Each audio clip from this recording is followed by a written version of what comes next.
तो बागवान भाई नमस्कार। मार्च का महीना और हरियाली का महीना कहा जाता है, बसंत का महीना कहा जाता है। कुदरत अपना रंग दिखा रही है और हर साल कुछ टाइम आगे बढ़ता जा रहा है हमारी पेटल फूल के लिए, चाहे वो पिंक बर्ड आए चाहे ग्रीन टिप आए, टाइम आगे निकलता जा रहा है। तो इस समय जो लो हाइट पे आपका पिंक बर्ड कहीं पेटल फॉल हो जाता था, वो आज देखने को मिल रहा है इस समय। तो इस कुदरत से हमने जीत पाए और जीत पाएंगे, लेकिन कुछ सावधानियां बरत के करके हम अपनी फसल को सुरक्षित कर सकते हैं। तो वो सावधानियां क्या हैं, उस पर आज चर्चा करेंगे और बात करेंगे पिंक बर्ड पर होने वाली स्प्रे। और दूसरी मुख्य बात करेंगे कि आपके जो प्लांट खराब हो रहे हैं रूट रॉट की वजह से, उसका मुख्य कारण क्या है। दो बड़ी महत्वपूर्ण चीज़ें हैं और ये आप ये समझ गए तो ये समझ लो कि आपने खेती में एक जंग जीत ली। यदि रूट रॉट से आप जंग जीत गए तो आपके प्लांट की हेल्थ सुधरेगी और आपकी फसल अच्छी रहेगी, तो प्लांट खड़ा रहेगा।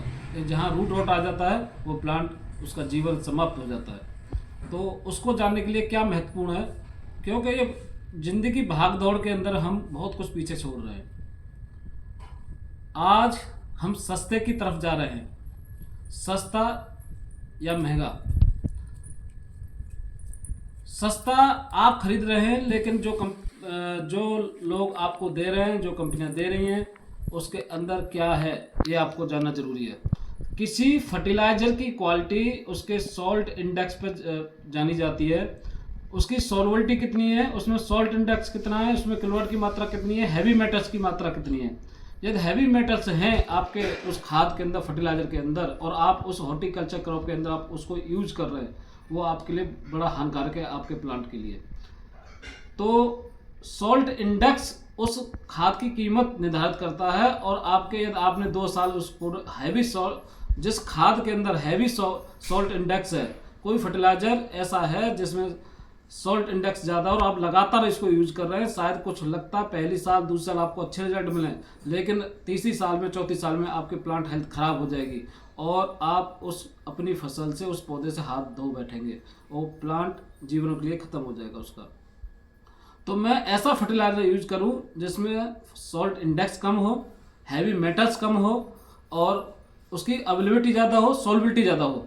क्योंकि हमारा जो प्लांट होता है उसकी जो रूट हेयर होती है, रूट हेयर से बहुत फास्फोरस को 1 mm से, पोटास को 7 mm, नाइट्रोजन 20 mm से, कैल्शियम मैग्नीशियम को आपका 5 mm से, सल्फर बोरोन को 8 mm से दूरी से प्लांट ग्रहण कर पाता है। इससे कोई न्यूट्रिशन बाहर पड़ा है उसको छोड़ देता है। तो रूट डेवलपमेंट होना बहुत आवश्यक है। रूट डेवलपमेंट के लिए आपको लिए फास्फोरस, जिंक, कैल्शियम की बहुत ज़्यादा आवश्यकता पड़ती है, लेकिन तीनों न्यूट्रिशन ऐसे जो आपस में मिक्स नहीं कर सकते। जैसे जैसे पत्तियां बाहर निकलती हैं, नीचे रूट आपके डेवलपमेंट होता है, तो हर समय न्यूट्रिशन की आवश्यकता, तीनों की आवश्यकता, लेकिन तीनों को एक साथ नहीं दे सकते। क्या संभव है कि हम एक साथ दे सकें? तो आपको ये जानना जरूरी होगा कि ऐसे खाद आपको यूज करने जो वाटर सोल्यूबल हों, घुलनशील हों और प्लांट आपको उसको अपटेक कर सके। तो आपको सस्ते की तरफ नहीं जाना। मैंने एक वीडियो भी हमारे कोटगढ़ के फार्मर थे, सिंघा साहब, दीपेश सिंघा, उनका भी डाला था। लास्ट ईयर उन्होंने 12/6/22+12 कैल्शियम का जो बैग था 5,000 का परचेज किया था। लेकिन कुछ फार्मर सोचते हैं कि महंगा बहुत है। आप 4 खाद 5 खाद मिला के डालते हैं, जब उसकी कॉस्ट देखेंगे तो बहुत महंगा पड़ता है। लेकिन वो प्रोडक्ट की क्वालिटी आप देखेंगे, सॉल्ट इंडेक्स देखेंगे, पीएच वैल्यू देखेंगे, सॉल्ट इंडेक्स देखेंगे, उसका सॉल्युबिलिटी देखेंगे, अवेलेबिलिटी देखेंगे, तो शायद सस्ता पड़ेगा। जब आप उसका रिजल्ट देखते हैं तो वो बहुत सस्ता पड़ता है। तो मेरा आपसे यही कहना रहेगा, सस्ता नहीं खरीदना आपने, उसका एक पैरामीटर देखने हैं, उसके अंदर सॉल्ट इंडेक्स कितना है, उसका पीएच वैल्यू कितना है, उसका ईसी कितना है, उसकी सॉल्युबिलिटी कितनी है, और आपके प्लांट जब आप उस खाद को डालें उसको प्लांट आपका कितना ग्रहण कर रहा है। ऐसा नहीं है मैंने 2 किलो खाद डाल दिया, 4 किलो खाद डाल दिया, सस्ता डाल दिया, 5 किलो खाद डाल दिया, लेकिन प्लांट ने उसमें से 250 ग्राम या 100 ग्राम भी अपटेक नहीं किया न्यूट्रिशन, तो वो मेरे लिए बहुत महंगा पड़ जाएगा। यदि आप आधा किलो खाद डाल रहे हैं 12/6/12 कैल्शियम, उसका अपटेक 95% है, तो वो आपके लिए बहुत सस्ता है और आपकी फूड साइज के लिए, आपकी क्वालिटी के लिए बहुत बेहतरीन प्रोडक्ट है। तो साथियों, मेरा आपसे यही निवेदन रहेगा, जब भी आप कोई खाद खरीदें उसका सॉल्ट इंडेक्स जानें। जब तक आप जागरूक नहीं होंगे तो कुछ नहीं हो सकता। सॉल्ट इंडेक्स जाने, उसका पीएच जाने, उसकी सॉल्युबिलिटी जाने, उसका अपटेक जाने, और किस किस खाद के साथ मिक्स हो सकता है वो भी जाने। यदि आपने जान लिया तो ये आपके आजकल जो भाग दौड़ है कि ये भी डाल वो भी डाल, शायद आप उससे बच पाएंगे और आपका प्लांट बहुत अच्छा चलेगा। जो आपकी रूट रॉड से प्लांट खत्म हो रहे हैं, शायद आप उसको बचा सकते हैं। तो हाई सॉल्ट इंडेक्स वाले खाद नहीं यूज करें। आपको मार्केट में बहुत कुछ मिलेगा सस्ता, लेकिन उससे बचें, यही मेरा आपसे कहने रहेगा। बात आती है पिंक बड पे होने वाली स्प्रे। तो क्या आवश्यक है पिंक बड के लिए? फास्फोरस एनर्जी पैदा करे, दूसरा आपका पोटास बीमारी से लड़े, क्योंकि इस समय कुछ इंसेक्ट भी आ जाते हैं तो उन बीमारियों से भी लड़े।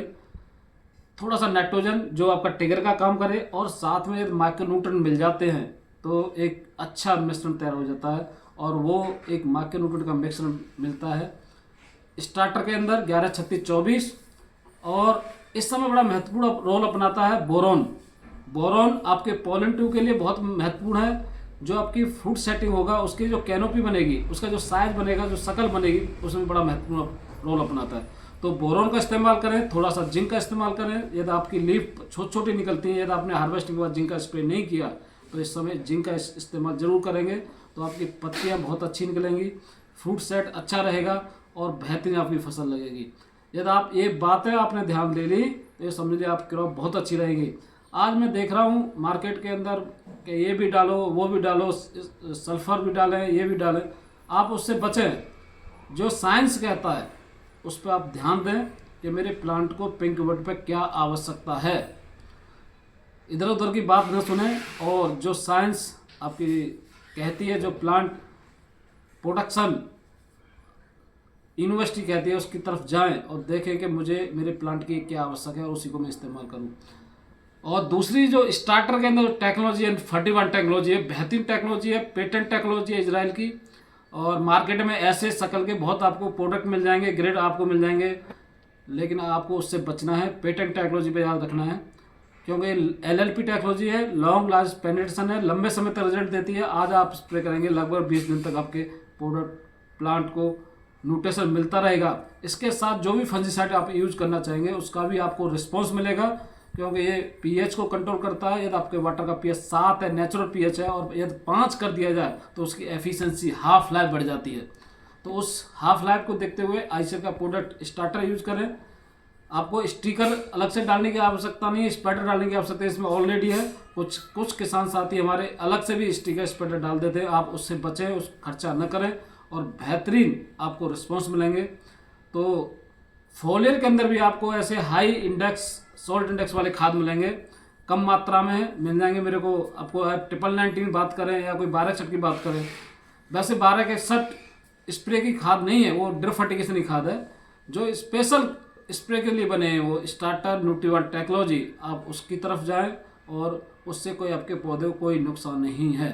कभी कभी क्या होता है, हाई सॉल्ट इंडेक्स वाले प्रोडक्ट हमारे टॉक्सिसिटी ला देते हैं हमारे लीफ के अंदर, और हमारी जो पॉलन ट्यूब है, जो हमारा फ्लावर आ रहा है, उस पर बहुत ज़्यादा नुकसान करते हैं और फ्रूट सेटिंग नहीं होती। तो आपको उससे बचना है, सही प्रोडक्ट यूज करना है, जिससे आपकी सही सेटिंग हो आपके प्लांट की और आपको बेनिफिट रहे।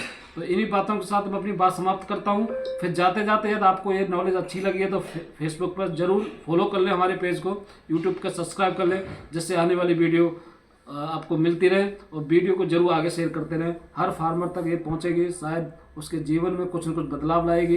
तो अपने प्लांट को स्वस्थ रखना है तो आपको ऐसे फर्टिलाइजर यूज करने पड़ेंगे जिनका सॉल्ट इंडेक्स कम है, जिसमें हैवी मेटल्स नहीं है। तो नमस्कार साथियों, जय हिंद, जय भारत।